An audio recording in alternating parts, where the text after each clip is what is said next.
కావ్యకంఠ గణపతి ముని విఘ్నేశ్వరుడి యొక్క అనుగ్రహం చేత జన్మించిన కారణజన్ముడు, మహావిద్వాంసుడు. ఆయన అపారమైనటువంటి శిష్యులు ఆయనకి. ఆయన ఒకసారి రమణుల దగ్గరికి వచ్చారు.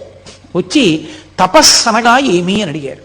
నాకు నిజంగా తెలుసుకోవాలనుంది, మంత్రజపంతో తపస్సుని పొందాలి అంటే ఏం చెయ్యాలి, జపంలో ఏది తపస్సు అని అడిగారు. అంతటి మహావిద్వాంసు. రమణ మహర్షి అన్నారు, నోరు విప్పి మాట్లాడారు.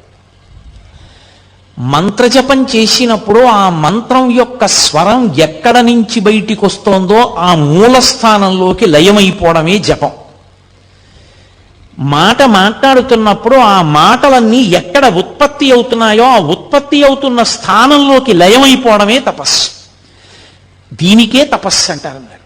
అనగానే వెంటనే సంస్కృతంలో రమణ పంచకం చదివారు కావ్యకంఠ గణపతి ముని. చదివి, మహానుభావ, ఎన్నో గ్రంథాలు చదివాను కానీ ఇలా చెప్పిన వాడిని నేను చూడలేదు. వెంకటరామన్ అని పిలుస్తున్నారు. కాదు, ఈయనకి నేను సరి అయిన పేరు ఇప్పుడు నేను ఉంచుతున్నాను. ఇక ఇవాళ నుంచి మీ అందరూ రమణ మహర్షి అని పిలవండి. ఈయన రమణ, లోకములను రమింపచేస్తారు. కాబట్టి మహర్షి.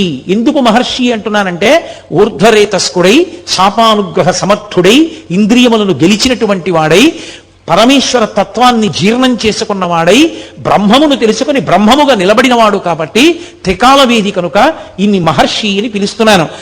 భగ, అది ఉన్నవాడు భగవానుడు, పరమేశ్వరుడు అని పిలుస్తాం. భగము అంటే 6 ఉండాలి.